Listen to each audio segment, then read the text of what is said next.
ನಮಸ್ಕಾರ ಸ್ನೇಹಿತರೆ, ನಾನು ನಿಮ್ಮ ಪ್ರೀತಿಯ ಲತಾ ನವೀನ್. ಎಲ್ಲರೂ ಕೂಡ ಹೇಗಿದ್ದೀರಾ? ಚೆನ್ನಾಗಿದ್ದೀರಾ ಅಂತ ಭಾವಿಸ್ತೀನಿ. ನಾನು ಕೂಡ ಚೆನ್ನಾಗಿದ್ದೀನಿ. ನೀವೆಲ್ಲರೂ ಕೂಡ ಚೆನ್ನಾಗಿದ್ದೀರಾ ಅಂತ ಭಾವಿಸ್ತಾ ಇವತ್ತಿನ ಈ ಒಂದು ವಿಡಿಯೋನ ಪ್ರಾರಂಭ ಮಾಡ್ತಾ ಇದ್ದೀನಿ. ವಿಡಿಯೋನ ಪ್ರಾರಂಭ ಮಾಡೋಕ್ಕಿಂತ ಮುಂಚೆ ಫಸ್ಟ್ ಟೈಮ್ ನನ್ನ ಚಾನಲ್ ನೋಡ್ತಾ ಇದ್ರೆ ತಪ್ಪದೆ ಹೋಗಿ ಸಬ್ಸ್ಕ್ರೈಬ್ ಮಾಡ್ಕೊಳ್ಳಿ.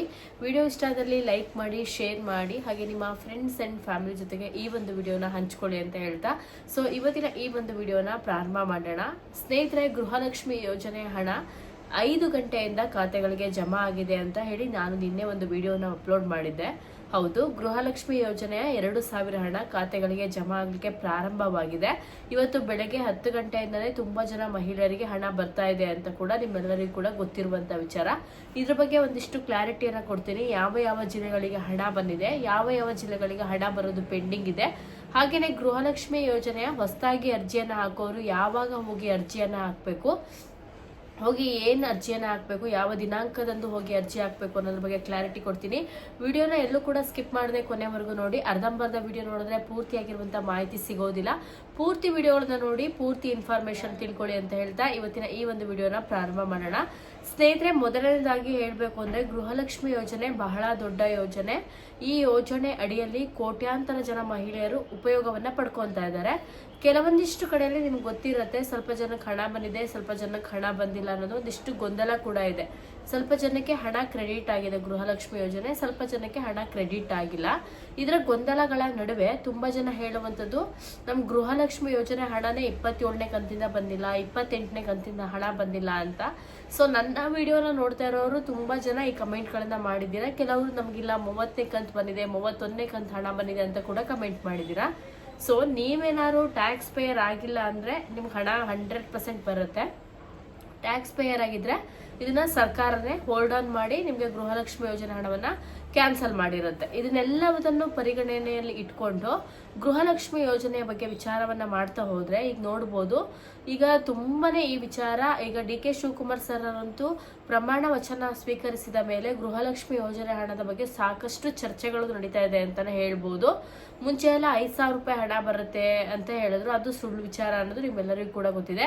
ಗೃಹಲಕ್ಷ್ಮಿ ಯೋಜನೆ ಹಣವನ್ನ 2,000 ಅಷ್ಟೇ ಕೊಡೋದು, ಅಂತ 2,000ನೇ ಕರೆಕ್ಟಾಗಿ ಕೊಡ್ಕೊಂಡು ಹೋದ್ರೆ ಸಾಕು.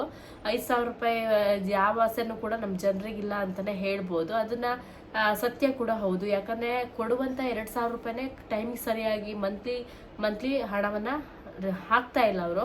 ಇನ್ನು 5,000 ರೂಪಾಯಿ ಕೊಡ್ತಾರ ಅನ್ನೋದು ಎಲ್ಲರಿಗೂ ಕೂಡ ಡೌಟ್ ಇರೋಂಥದ್ದೇ.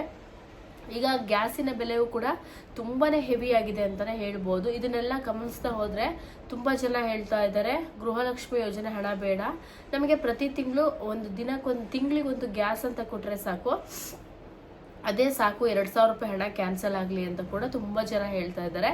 ಬಟ್ ಅದ್ರ ಬಗ್ಗೆ ಇನ್ನು ಯಾವುದೇ ರೀತಿ ಸರ್ಕಾರ ಅಪ್ಡೇಟ್ ಕೊಟ್ಟಿಲ್ಲ. ನಿಮ್ಗೆ ಏನ್ ಅನ್ಸುತ್ತೆ ಅಂತ ಕಮೆಂಟ್ ಮಾಡಿ. 2,000 ರೂಪಾಯಿ ಹಣ ಕೊಟ್ರೆ ಒಳ್ಳೇದಾ, ಅಥವಾ ನಿಮ್ಗೆ ತಿಂಗಳಿಗೆ ಒಂದು ಗ್ಯಾಸ್ ಫ್ರೀ ಆಗಿ ಕೊಟ್ರೆ ಒಳ್ಳೇದಾ ಅಂತ ಕಮೆಂಟ್ ಮಾಡಿ. ಯಾಕಂದ್ರೆ ಪ್ರತಿಯೊಬ್ರು ಕಮೆಂಟ್ ಕೂಡ ತುಂಬಾನೇ ಇಂಪಾರ್ಟೆಂಟ್ ಆಗಿರುತ್ತೆ. ನೀವು ಮಾಡುವಂತ ಕಮೆಂಟ್ಗಳನ್ನ ಪ್ರತಿಯೊಬ್ರು ಕೂಡ ನೋಡ್ತಾರೆ. ಹಾಗಾಗಿ ನಾನು ಹೇಳ್ತಾ ಇರೋದು, ಇದು ಸರ್ಕಾರದ ಗಮನಕ್ಕೆ ಇನ್ನು ಆ ಐಡಿಯಾನೇ ಬಂದಿಲ್ಲ. ನಾನು ನಿಮ್ಗೆ ಅದನ್ನಂತೂ ಕ್ಲಾರಿಟಿ ಕೊಡ್ತೀನಿ. ಇಲ್ಲ ನೀವು ಹೇಳಿದ್ರಲ್ಲ ಮೇಡಮ್ ಅಂತ ಅನ್ಬಾರ್ದು, ಆ ಐಡಿಯಾ ಸರ್ಕಾರದ ಗಮನಕ್ಕೆ ಬಂದಿಲ್ಲ. ಬಟ್ ಜನರ ಅಭಿಪ್ರಾಯದ ಮೇರೆಗೆ ಆ ರೀತಿಯಾಗಿ ಇದೆ. ನೆಕ್ಸ್ಟ್ ಉಚಿತ ಬಸ್ ಪ್ರಯಾಣವೂ ಕೂಡ ಕ್ಯಾನ್ಸಲ್ ಮಾಡಿ ಅಂತ ತುಂಬಾ ಜನ ಹೇಳ್ತಾ ಇದ್ದೀರಾ.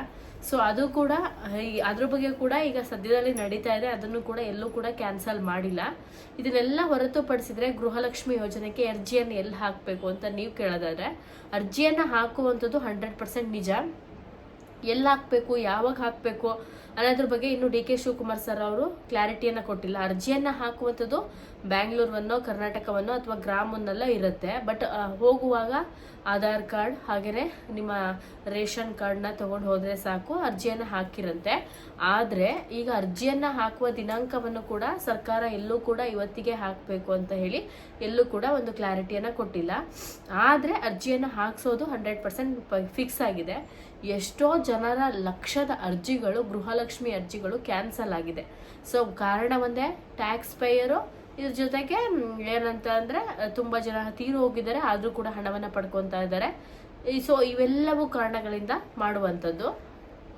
ಹಣವನ್ನ ಕಟ್ತಾ ಇದ್ದಾರೆ ಅಂತ ನೀವು ಅಂದ್ಕೊಂಡಿರ್ತೀರ. ಖಂಡಿತ ಇಲ್ಲ, ಅವರು ಕೂಡ ಗೃಹಲಕ್ಷ್ಮಿ ಯೋಜನೆ ಹಣವನ್ನು ಪಡ್ಕೊತಾ ಇರ್ತಾರೆ. ಇಂಥವ್ರಿಗೆ ಹೊಸದಾಗಿ ಅರ್ಜಿಯನ್ನು ಹಾಕೋಕ್ಕೆ ರೂಲ್ಸ್ ಮಾಡಿದೆ.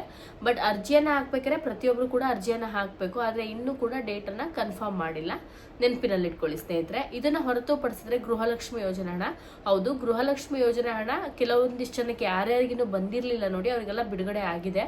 ಸೊ ಹಣ ಕೂಡ ಕೆಲವರಿಗೆ ಜಮಾ ಆಗಿದೆ. ನೀವು ಹೋದ ವಾರದಲ್ಲಿ ಕೆಲವೊಂದಿಷ್ಟು ಜನಕ್ಕೆ ಬಂದಿದೆ, ಮೊನ್ನೆ ಎಲ್ಲ ಕೆಲವೊಂದಿಷ್ಟು ಜನಕ್ಕೆ ಬಂದಿದೆ. ಪೆಂಡಿಂಗ್ ಇರುವಂಥ ಗೃಹಲಕ್ಷ್ಮಿ ಯೋಜನೆ ಹಣ ಜಮಾ ಆಗಿದೆ ಅಂತಲೇ ಹೇಳ್ಬೋದು. ಸೊ ನೀವು ಚೆಕ್ ಮಾಡ್ಕೊಳ್ಳಿ, ನಿಮ್ಮ ಹಣ ಏನಾದ್ರು ಪೆಂಡಿಂಗ್ ಇದ್ದರೆ ನಿಮಗೂ ಕೂಡ ಹಣ ಜಮಾ ಆಗುತ್ತೆ. ಅದರ ಬಗ್ಗೆ ವರಿ ಮಾಡ್ಕೊಳಕ್ಕೆ ಹೋಗಬೇಡಿ.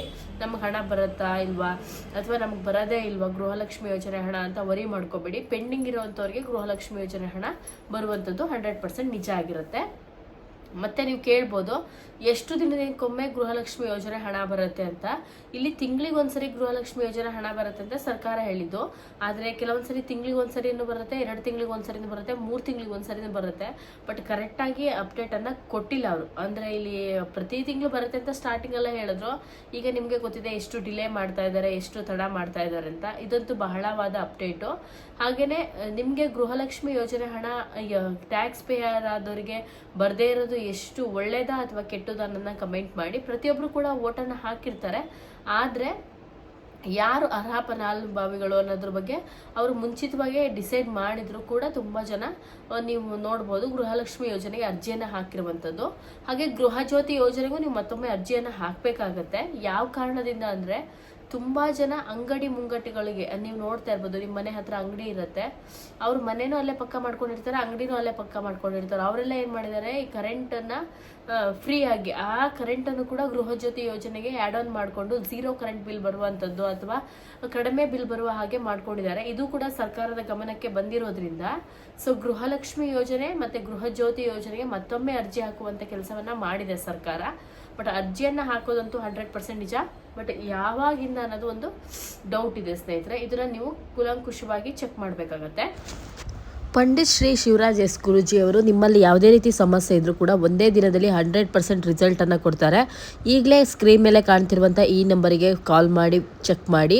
ಸ್ತ್ರೀ ಪುರುಷ ವಶೀಕರಣ, ವ್ಯಾಪಾರದಲ್ಲಿ ನಷ್ಟ ಅಥವಾ ನಿಮಗೆ ಯಾವುದೇ ರೀತಿ ಆರೋಗ್ಯದಲ್ಲಿ ಸಮಸ್ಯೆ ಇರ್ಬೋದು, ಪ್ರತಿಯೊಂದು ಸಮಸ್ಯೆಗಳಿಗೂ ಪರಿಹಾರ ಸಿಗುತ್ತೆ.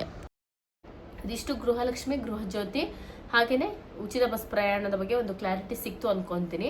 ಒಂದು 2-3 ಜನ ಕಮೆಂಟ್ ಮಾಡ್ತೀರಾ, ನಿಮಗೆ ಮಾಡೋಕ್ಕೇನು ಕೆಲಸ ಇಲ್ವಾ, ವಿಡಿಯೋ ಯಾಕೆ ಮಾಡ್ತೀರಾ ಅಂತ. ಇದು ನನ್ನ ಕೆಲಸ, ನಾನು ಮಾಡ್ತೀನಿ. ನಿಮಗೆ ಮನೇಲಿ ಕೂತ್ಕೊಂಡು ಸುಲಭ ಮಾಡಿದಷ್ಟು ಮೆಸೇಜ್ ಮಾಡಿದಷ್ಟು ಸುಲಭ ಅಲ್ಲ ವಿಡಿಯೋ ಮಾಡೋದು. ನಿಮಗೆ ಮಾಡೋಕ್ಕೆ ಇಷ್ಟ ಇದ್ದರೆ ವಿಡಿಯೋ ಮಾಡಿ, ಇಲ್ಲ ಕಮೆಂಟ್ ಮಾಡೋಕ್ಕೆ ಇಷ್ಟ ಇದ್ದರೆ ಫ್ರೀ ಆಗಿದೆ ಅಂತ ಟೈಮ್ ವೇಸ್ಟ್ ಮಾಡಬಾರ್ದು. ನೀವು ಒಂದು ವಿಡಿಯೋ ಮಾಡಿ ಹಾಕಿ. ಸುಮ್ಮನೆ ಟೈಮ್ ಇದೆ ನಂಗೊಂದು ಕಮೆಂಟ್ ಬಾಕ್ಸ್ ಫ್ರೀ ಇದೆ ಅಂತ ಮಾಡೋಕ್ಕೆ ಹೋದರೆ ನಿಮ್ಮ ಟೈಮ್ ಕೂಡ ವೇಸ್ಟು. ನನ್ನ ಕೆಲಸ ಇದೇ ಆಗಿರುತ್ತೆ, ನಾನು ಹಾಗಾಗಿ ವಿಡಿಯೋನ ಮಾಡ್ತೀನಿ. ಸೊ ನಮ್ಮ ಕಡೆ ಒಂದು ಮಾತು ಹೇಳ್ತಾರೆ, ಕೊಚ್ಚೆ ಮೇಲೆ ಕಲ್ಲು ಹಾಕಿದರೆ ನಮ್ಮ ಉಗುರಿಗೆ ಎಗರುತ್ತೆ ಕೊಚ್ಚೆ ಅಂತ. ನೀವು ಕೊಚ್ಚೆ ಅಂತ ಗೊತ್ತು, ನಾವು ಕಲ್ಲು ಹಾಕಕ್ಕೆ ಬರಲ್ಲ. ಆದರೆ ಕೊಚ್ಚೆಗಳು ಎಷ್ಟು ಹೇಳಿದ್ರು ಆ ಬುದ್ಧಿ ಬಿಡಲ್ಲ ಅನ್ನೋದು ನನ್ನ ಅಭಿಪ್ರಾಯ. ಸೊ ಇಷ್ಟು ಹೇಳ್ತಾ ಇವತ್ತಿನ ಈ ವಿಡಿಯೋನ ಇಲ್ಲಿ ಮುಗಿಸ್ತೀನಿ. ವಿಡಿಯೋ ಇಷ್ಟ ಆದರೆ ಲೈಕ್ ಮಾಡಿ, ಹಾಗೆ ನನ್ನ ಡೈಲಿ ವ್ಲಾಗ್ ಕೂಡ ಚೆಕ್ ಮಾಡಿ ಅಂತ ಹೇಳ್ತಾ ಇನ್ಸ್ಟಾಗ್ರಾಮ್ ಪೇಜನ್ನು ಫಾಲೋ ಮಾಡಿ. ನೆಕ್ಸ್ಟ್ ವಿಡಿಯೋದಲ್ಲಿ ಮತ್ತೊಮ್ಮೆ ಸಿಗ್ತೀನಿ. ನಿಮ್ಮೆಲ್ಲರಿಗೂ ಕೂಡ ಧನ್ಯವಾದಗಳು. ನಮಸ್ಕಾರ. Thank you.